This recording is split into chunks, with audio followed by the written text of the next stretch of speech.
Que Dios les bendiga, mis amados hermanos. Un gustazo, una alegría saludarlos hoy domingo 19 de mayo. Estamos en nuestra serie Luchando con Dios y hoy es el último día de esta serie de devocionales. Es el día 49 y finalmente llegamos al final de la vida de Jacob. Este devocional se titula El último suspiro, porque hoy vamos a ver literalmente el último suspiro de Jacob. Vamos a leer el capítulo, el versículo, la escena donde Jacob muere y se despide de su familia y finalmente dice la palabra de Dios que se une a sus antepasados. Llegamos al final de esta historia luchando con Dios, donde hemos visto a Jacob pasar por toda clase de luchas. Hemos luchado con Él, nos hemos identificado con Él, porque también nosotros tenemos nuestros defectos, también nosotros tenemos nuestros conflictos, también nosotros experimentamos nuestras luchas, pero hemos visto cómo Dios lo ha bendecido, cómo Dios lo ha transformado, y también Dios nos puede bendecir, transformar y usar a nosotros como bendijo, transformó y usó a Jacob. Vamos a el último capítulo de la historia de Jacob en Génesis 49 del 29 al 33, no sin antes orar. Gracias, Padre Santo, por esta serie que nos has hablado tanto, Señor. Gracias porque estás con nosotros en las luchas. Permítenos rendirnos a ti, Señor, para vencer en la lucha y saber que tú estás con nosotros, bendiciéndonos, dándonos promesas, dándonos tus planes, tus propósitos y haciéndonos parte, Señor, de lo que tú estás haciendo en el mundo. Gracias porque siempre estás obrando dentro de nosotros, fuera de nosotros, incluso cuando no lo podamos ver. Permítenos verte cada día de nuestra vida y llegar al final de nuestros días como Jacob, Señor, entregados a tus manos. En el santo nombre de Jesús oramos. Amén. Amén, amados hermanos. Vamos a Génesis 49, del 29 al 33. Dice así la palabra de Dios. Además, Jacob dio estas instrucciones. Ya estoy a punto de reunirme con los míos. Entiérrenme junto a mis antepasados, en la cueva que está en el campo de Efrón elitita. Se trata de la cueva de Macpela frente a Mamre, en la tierra de Canaán. Está en el campo que Abraham compró a Efrón elitita para que fuera el sepulcro de la familia. Allí fueron sepultados Abraham y su esposa Sara, Isaac y su esposa Rebeca. Allí también enterré a Lea. Ese campo y su cueva se les compró a los hititas. Cuando Jacob terminó de dar estas instrucciones a sus hijos, volvió a acostarse, exhaló el último suspiro, de ahí el nombre de nuestro devocional, y fue a reunirse con sus antepasados. Esta es la última escena de la vida de Jacob y hay muchas cosas muy interesantes que decir aquí. Después de dar la bendición a sus hijos, les dice dónde lo deben enterrar. Y es un pedazo de tierra muy importante porque es el primer pedazo de tierra que la familia de Jacob, sus antepasados, Abraham, es el primer pedazo de tierra que Abraham obtuvo de la tierra prometida. Dios le había prometido a Abraham que esa tierra sería para él y sus antepasados, pero no era de ellos, en realidad era de otros pueblos, había guerras, había nómadas y ellos andaban de tierra en tierra como nómadas buscando sobrevivir. De hecho, Abraham fue a Egipto por un tiempo y la familia de Jacob también fue a Egipto por muchos años. ¿Se acuerdan que cuando llegamos al siguiente libro de la Biblia, Éxodo, son esclavos en Egipto porque han estado ahí por mucho tiempo? Pero ese pedazo de tierra es el primero que obtuvieron para ellos. Lo compraron, lo pagaron por él. Hay una historia muy bonita ahí en el libro de Génesis, en los primeros capítulos, donde Abraham compra esa tierra específicamente para enterrar a su esposa, a la mujer que amó, Sara. Y lo mismo hace Isaac con Rebeca y ahora lo mismo va a hacer Jacob. Ahí se va a enterrar. Pero ¿saben qué es lo interesante aquí? Que ustedes saben, Jacob tuvo muchas esposas. Ya hemos dicho muchas veces que eso no es correcto y no hay que repetirlo. Sí hay que repetirlo, pero no hay que explicarlo todo como lo hemos dicho en otros devocionales. Pero lo interesante aquí es que la esposa que se enterró en esa cueva, ahí es donde se enterró Abraham y Sara, donde se enterró a Isaac y a su esposa Rebeca. Y curiosamente la esposa que enterró ahí Jacob no fue a la esposa que él amó.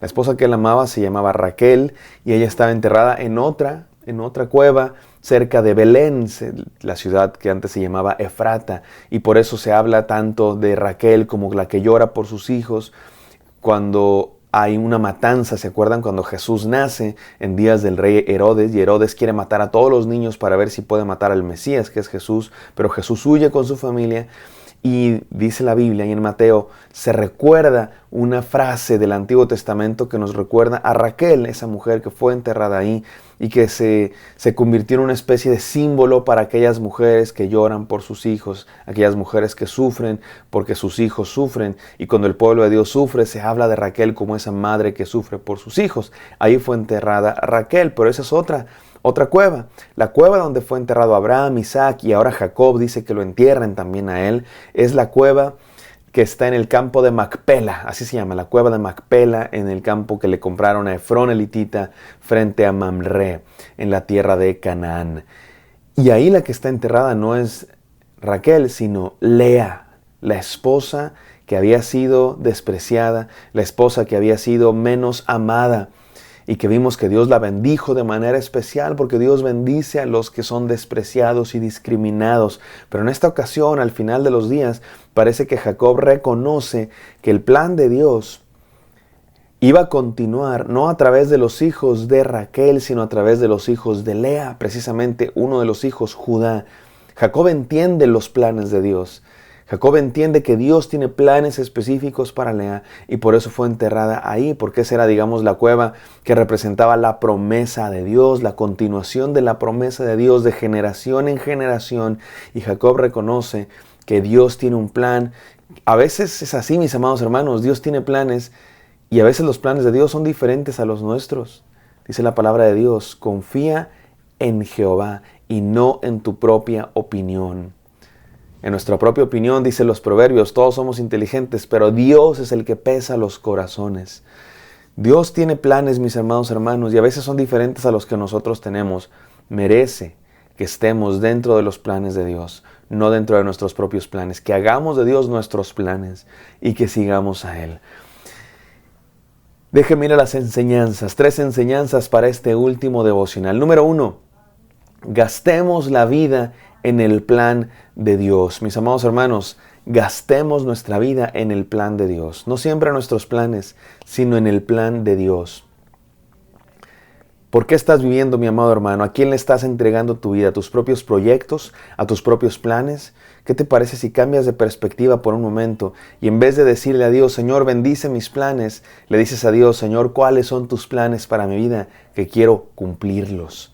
Yo quiero unirme a tus planes, Señor. No invitarte a los míos, sino que tú me digas cuáles son tus planes para mi vida. Te aseguro que es una mejor perspectiva en la vida. Te aseguro que te va a ir mejor. Cuando tú vives tu propia vida, siguiendo tus propios planes y solamente invitando a Dios a que se una a los tuyos, te aseguro que no siempre todo va a salir bien, mi amado hermano. Pero cuando tú te unes a los planes de Dios, te aseguro que todo te saldrá bien, lo dice la palabra de Dios. Nunca se apartará de tu boca este libro de la ley, sino que de día y de noche meditarás en él, para que guardes y hagas conforme a todo lo que en él está escrito, porque entonces harás prosperar tu camino y todo te saldrá bien, dice la palabra de Dios en Josué 1:8. Número 1, gasta la vida en el plan de Dios. Número 2, vivamos para el propósito de Dios. Vivamos para el propósito de Dios.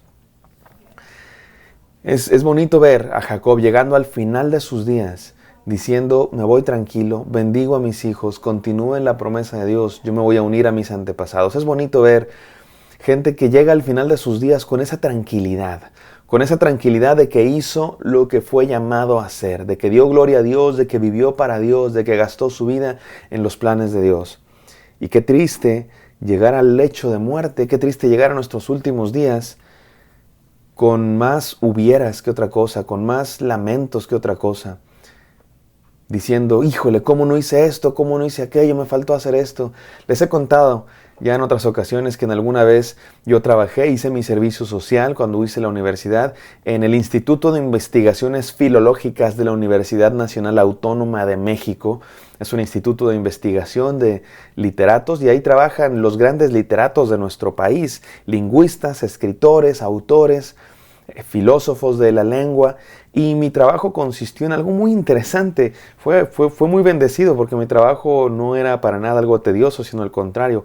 Lo que me pusieron a hacer de servicio social fue algo bastante, pues hasta entretenido, si ustedes quieren.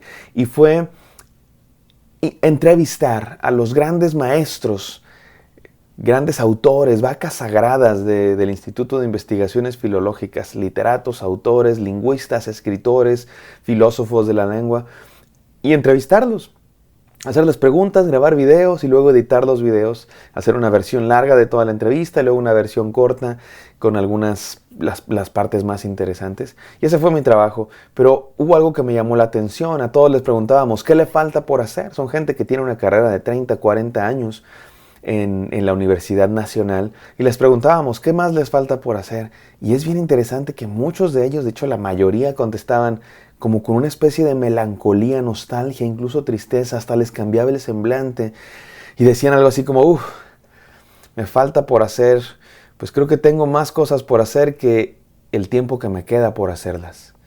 Y dice, no, pues no creo que me vaya a alcanzar para hacer todo lo que quiero hacer. Me daba tristeza, de verdad me daba tristeza. Porque yo decía, yo no quiero llegar así al final de mis días. Yo no quiero llegar con esta especie de... En inglés hay una palabra que no puedo traducirla tanto al español. Regrets. Regret. Creo que la mejor traducción es hubiera. Todo lo que hubiera hecho esto, hubiera hecho aquello. Yo no quiero llegar al final de mis días con cosas que ya no voy a poder hacer, con hubieras. Quiero llegar al final de mis días más bien como el apóstol Pablo. Y siempre que llego al final de la vida de un personaje, creo que leo este texto, pero es que me encanta. Segunda de Timoteo 4, 7 al 8 dice el apóstol Pablo: he peleado la buena batalla, he acabado la carrera, he guardado la fe. Por lo demás, me está guardada la corona de justicia, la cual me dará el Señor, juez justo, en aquel día. Y no solo a mí, sino a todos los que aman su venida. Ojalá podamos llegar al final de mis días como Jacob, como Pablo. Llegar al final de nuestros días diciendo, he peleado la buena batalla. He obedecido a mi maestro, he vivido por él. Y esta es la tercera enseñanza, mis amados hermanos. Muramos sabiendo que iremos con él. Muramos tranquilos, muramos en paz, porque hemos hecho lo que él nos ha pedido hacer, porque hemos estado en sus planes, con nuestros errores y todo, con nuestras caídas y todo, pero regresamos a sus planes y vivimos por él y morimos tranquilos.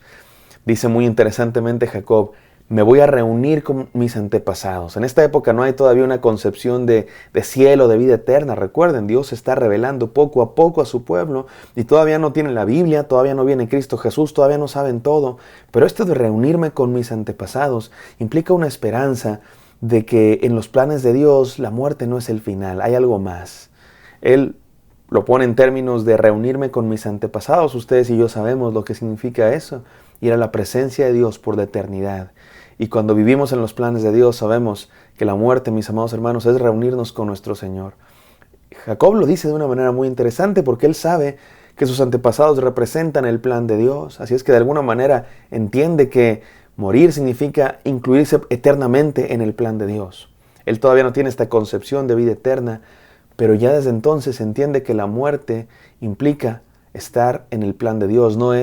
La muerte no es el final, la muerte no es algo malo, al contrario.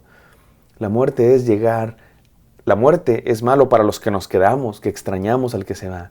Pero para el que se va, cuando estás en los planes de Dios, es reunirte con el Señor, es reunirte con sus planes maravillosos. Terminemos esta serie recordando esto, mis hermanos. Gastemos la vida en el plan de Dios. Vivamos para los propósitos de Dios y muramos sabiendo que iremos con Él. Gracias, Padre Santo, por esta serie. Te pido bendición para todos mis hermanos, que sigamos luchando, Señor, de tu lado, venciendo en esta lucha, Señor, porque estás con nosotros. En el santo nombre de Cristo Jesús. Amén. Amén, queridos, no se despeguen, que mañana comenzamos una nueva serie de devocionales que va a estar de muchísima bendición. Nos vemos mañana, que Dios los bendiga.